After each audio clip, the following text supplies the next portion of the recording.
Itu kalau mau nembak jarak jauh, setahu saya abah guru sekumpul kan sukanya nembak juga, berburu ya.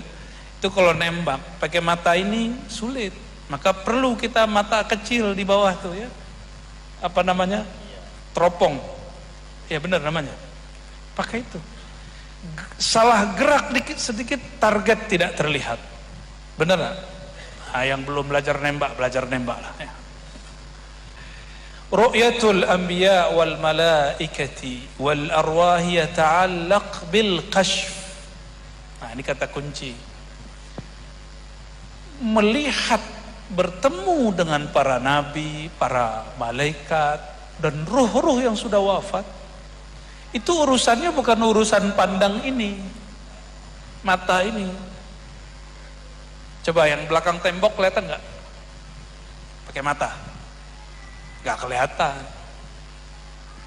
apalagi kubur sudah ditembok. Kalau pakai mata ini nggak kelihatan. Kalau pakai mata ini, saya mau tanya, saat tidur mimpi ketemu orang, kalau laki-laki ketemu perempuan cantik, kalau perempuan ketemu laki-laki yang gagah, nafsu nggak? Nafsu. Lihat pakai mata apa? Bukan mata ini yang memandang, berarti ada mata yang lain. Jadi sebenarnya ini bukan yang memandang, dia itu cuma alat penangkap sinyal. Yang permanen itu ada di dalam, disebut basor.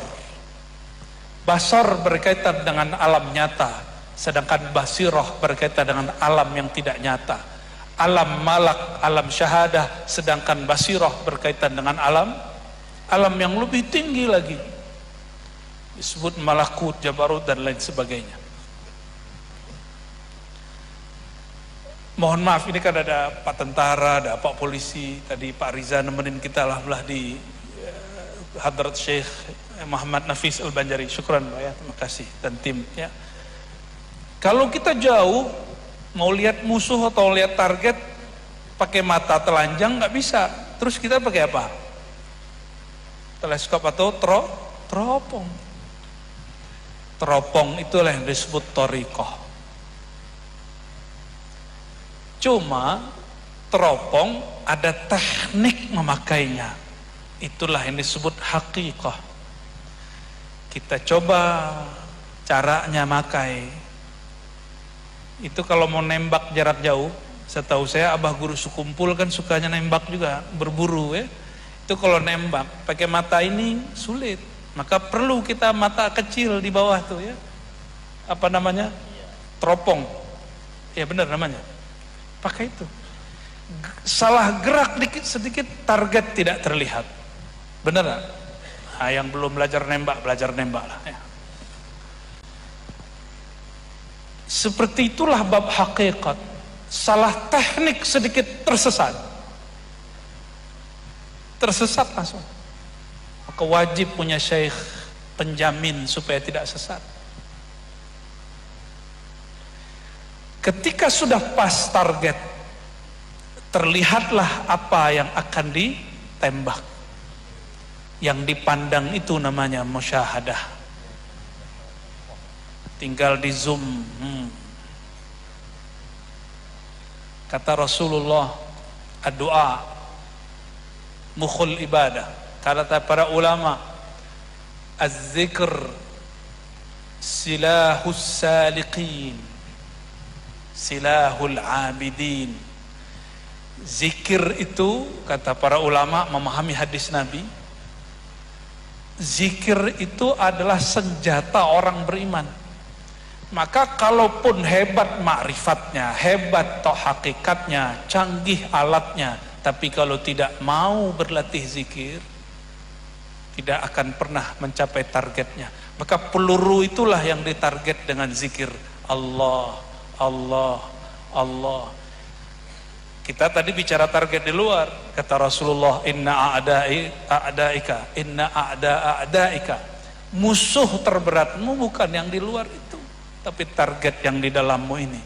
Itulah sebabnya semua mursyid mengajarkan kalau zikir mulai dari kolbu, baru dibawakan ke tubuh.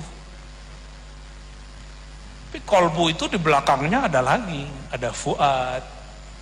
Kalau orang memandang dengan khayal akalnya disebut halu. Wah, itu beliau ngerti itu. Kita diberikan oleh Allah SWT kaidah-kaidahnya. Ma kadzabal fuadu ma ra'a. Kalau memandang dengan akal ini bisa salah. Memandang dengan otak ini namanya angan-angan. Maka banyaklah orang gila belajar ilmu hakikat sendiri. Dia kira dia ketemu ruh ini enggak ada penjaminnya. Harus ada penjaminnya, minimal silsilah thariqah.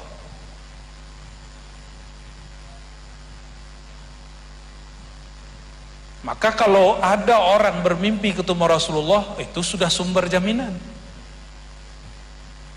Man ra'ani faqad ra'al haq. Yang melihatku betul-betul melihat akan daku.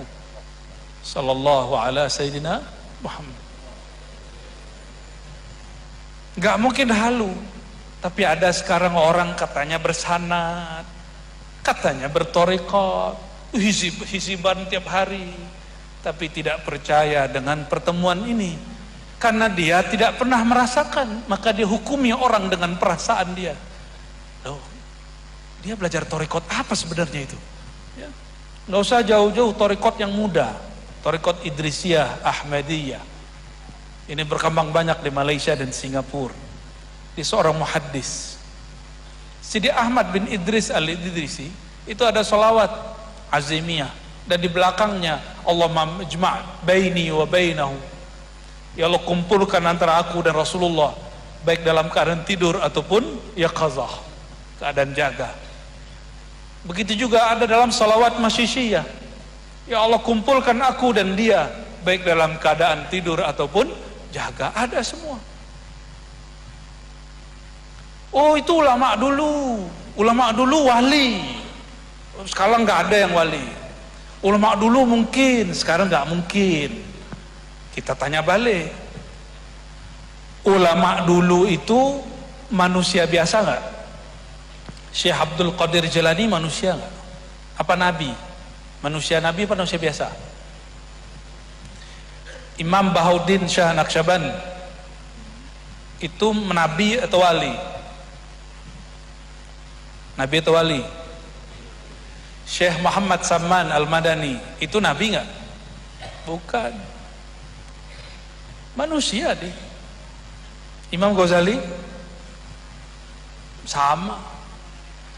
Sidi Ahmad Tijani manusia juga, bukan nabi. Mana kaedahnya di Quran dan Sunnah?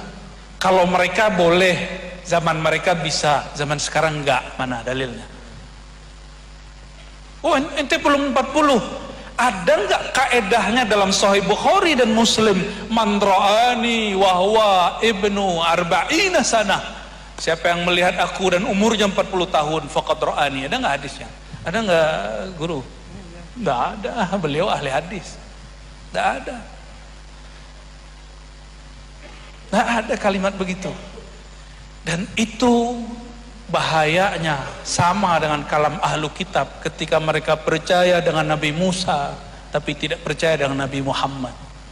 Ini jawaban daripada Al-Imam Ibn Athaillah As-Sakandari. Nah, saya kembali. Jadi memandang Nabi, memandang malaikat, memandang arwah-arwah para aulia, itu bukan dengan mata ini, tapi bil kasyaf, dengan kasyaf. Apa arti kasyaf? Ketika mata batin Allah singkapkan. Siapa yang menyingkapkan? Allah. Penjaminnya Rasulullah sallallahu alaihi wasallam. Jika tidak dijamin Sayyidina Nabi sallallahu alaihi wasallam, maka kasyafnya disebut kasyaf syaitani. Apa penciran kasyaf setan? Setiap kali kasyaf dia merendahkan orang lain. Setiap kali kasyaf dia merasa lebih tinggi dari orang lain. Ini sudahlah enggak kasyaf, sudahlah enggak kasyaf setan, sudah enggak kasyaf robbani, enggak tahu dia kasyaf apa dia. Ya, kasyaf diri-dirinya aja. Enggak percaya semuanya. Tidak bisa membedakan mana yang halu dengan mana yang kasyaf hakiki. Pernah mimpi dikejar ular? Ya, lari nggak? Lari. Mimpi dikejar anjing? Lari. Itu mimpi loh, kenapa lari? Dijawab oleh Imam Ghazali dalam Ar-Risalah Al-Laduniyah. Orang itu ketika mimpi, dia pindah alam. Yang dia lihat di alam itu nyata, tapi oleh orang yang di alam ini tidak nyata.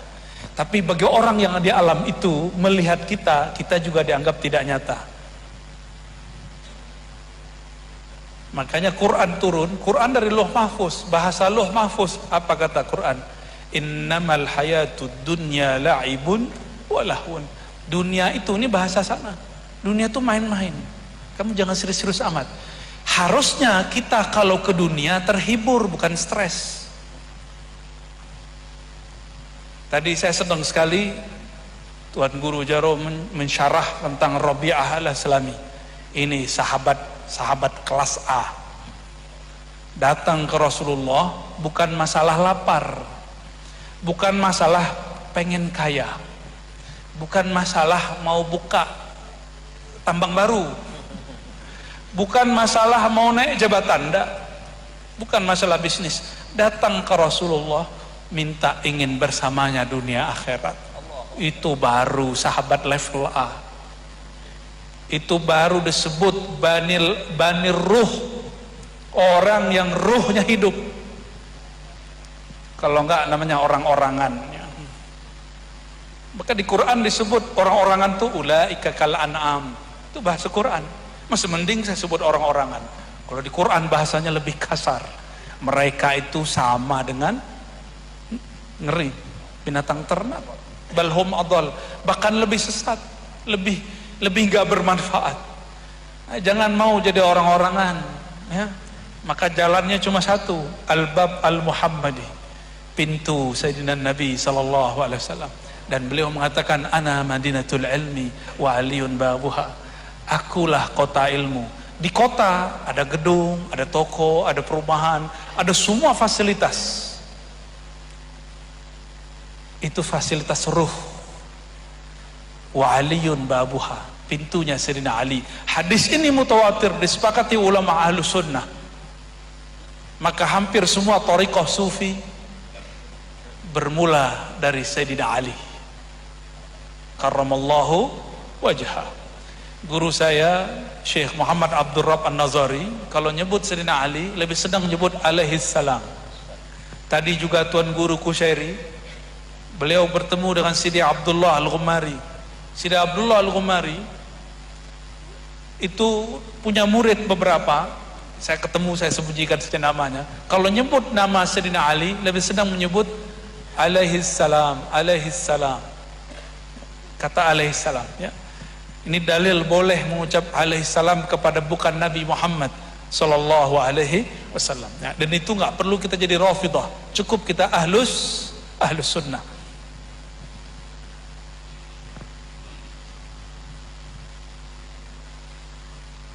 Tapi ada orang salah faham, kata beliau.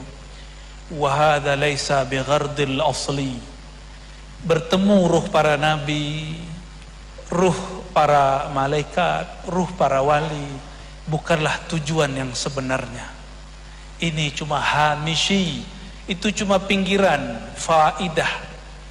Tujuan utamanya sebenarnya adalah ma'rifatullah, mengenal Allah subhanahu wa ta'ala. Itulah yang disebut kul in kuntum tuhibbunallah fattabi'uni. Jika benar kamu cinta kepada Allah, kalau cinta kepada Allah mesti bersama Allah. Karena kita tidak pernah bertemu Allah.